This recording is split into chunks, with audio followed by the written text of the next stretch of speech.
Working with interactions in CRM can be done in a couple of different places. If you want to look at all of your over interactions across any leads, then you can click on the interactions workspace from the primary admissions workspace. This is a list of all your interactions for all of your contacts, which of course leads are tied to contacts. Interactions are also tied to contacts as well. So you can naturally sort by contact name so that you can get them all in one area. And sort by the interaction ID to put the most recent at the top or the bottom, or whichever. Follow-up date, of course, you can add columns like follow-up date if it doesn't show up out here already. For the most part, you may find it easier to work in the related interactions pane of the workspace. So when you go to your related to your interactions, you can see a few items here. So when you see bold items, those are interactions that are unread. They're similar to unread emails. You will find items where a phone call type interaction that's resolved will show up as unread. That happens frequently, so that you can just take a look at the note, because the indication there is that it was a new note added. So those are items you can read, and you can also mark them as read there if you need to by right-clicking on them and choosing Mark as Read. So to create a new interaction, it's always best to highlight the lead that you're working with in the upper left pane of the workspace, and on your keyboard hit the Control-E keyboard combination. That will open up a new interaction window here, and as long as you had the lead selected, then the contact, your name, everything should be filled in. Link to lead name over here should be filled in for you, and you shouldn't need to worry about any of those items. You can select your type of interaction. In this case, it's called as a. So it's as a phone, letter, in person. If they stopped by for a meeting. VoIP we will use as notes, general notes. So that's what the item you should use if you're just putting a note in that doesn't have anything to do with an actual phone call or some other kind of true interaction in that sense. Portal we won't use at all. SMS we'll get to later on when we work with the SMS messages. And of course social media we may use, chat we may use at some point in the future. So we're going to say this was phone call, outgoing or incoming. I think those are important to denote whether you made the call or whether they called in actively. That's certainly a helpful thing to know. Speaks to their motivation. So called in asking about next fall start of BS.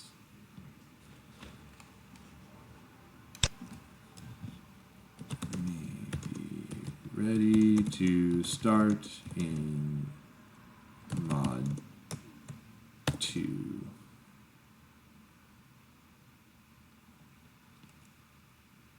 This fall.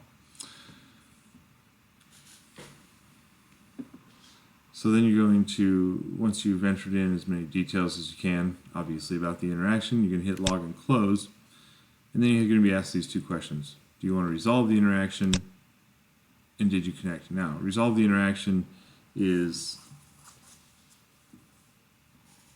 going to be based on some rules that's delivered by Melissa on when you should set an interaction as to resolved. In this case, I'm going to set it to no so that I can show you what will happen based on that answer. Did you connect? Yes, they called in. We talked to them on the phone. So yes, we did connect. And then you can say, okay, there, based on those previous questions, I got this next question. So the fact that I answered no to did you not or did you resolve this incident, it's asking me for a follow-up date. So if you didn't resolve it, you should have a follow-up date where you hope to be able to resolve it.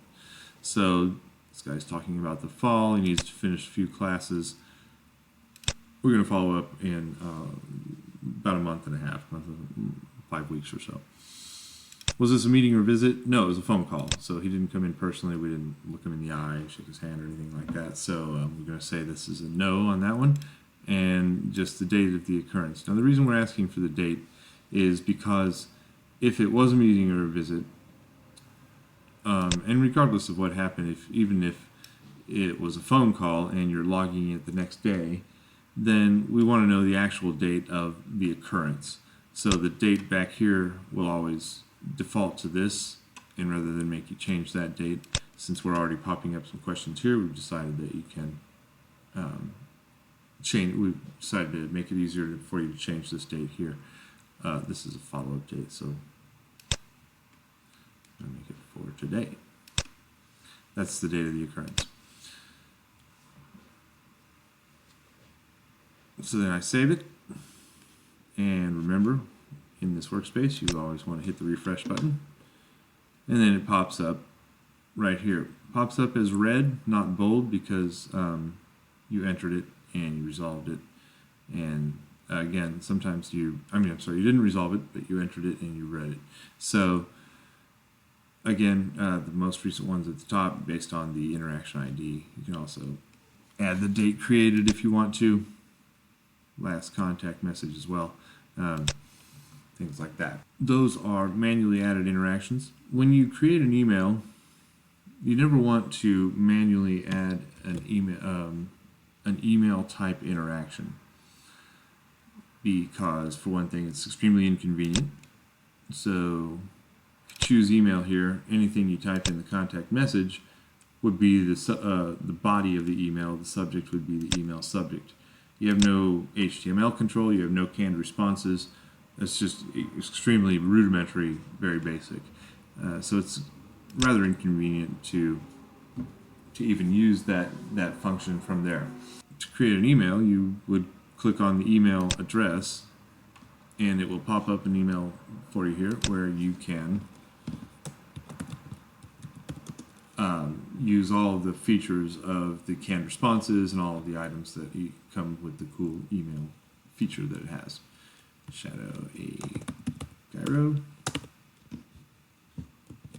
Oop. And then we've got a canned response. So if we go to the blue soup can, we are able to pull up canned responses. You can search canned responses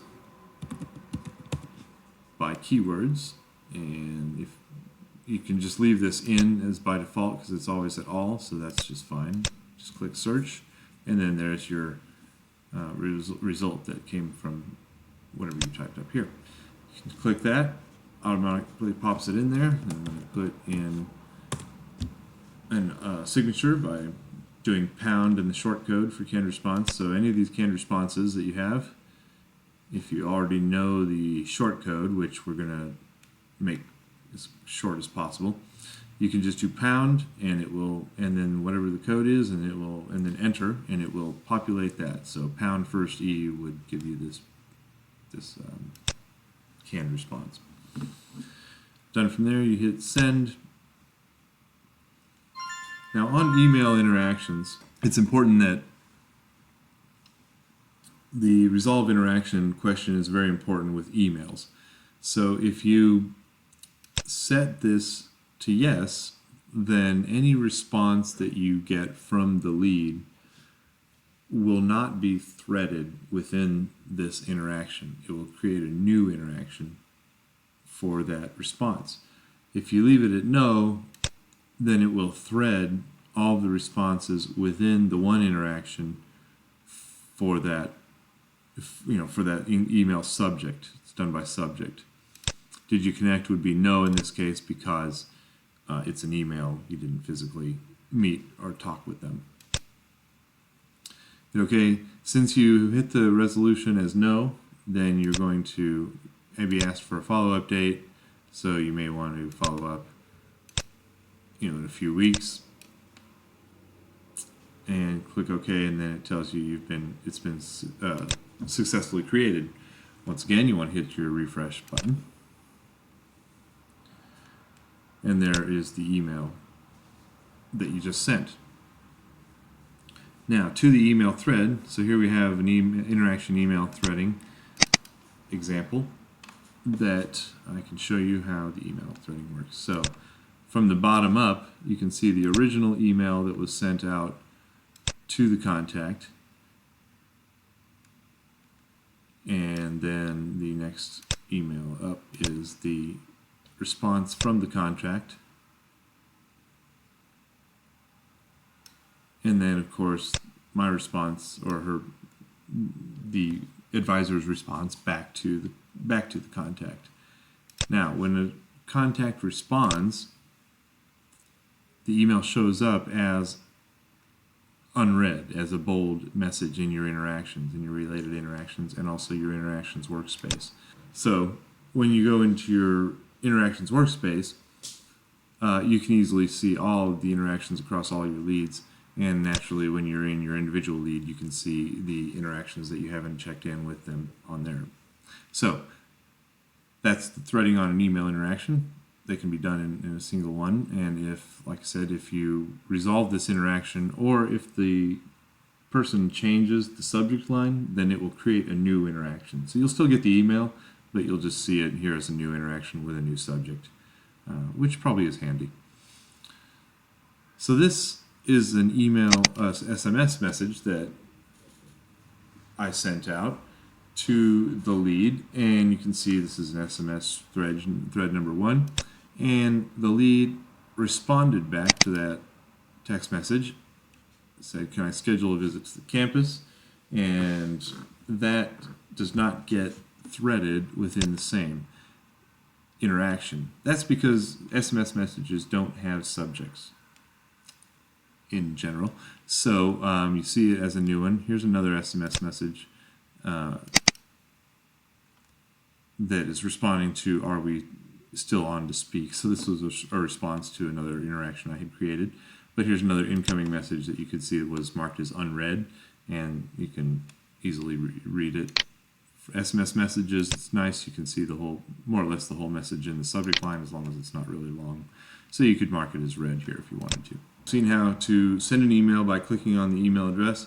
The best way to send a text message to a lead is to right-click and choose new SMS.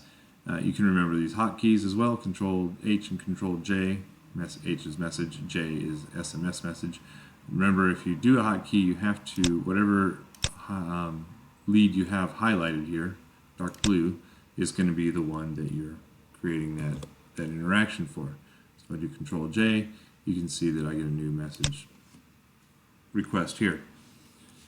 This is a text message.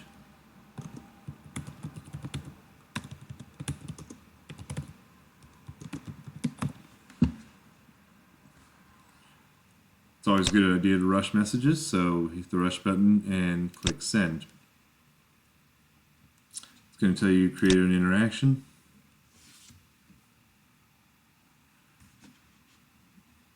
And you can refresh, and then you should see that message. Your whole message more or less should apply in the subject line, depending on how long it is. And that is your interactions introduction.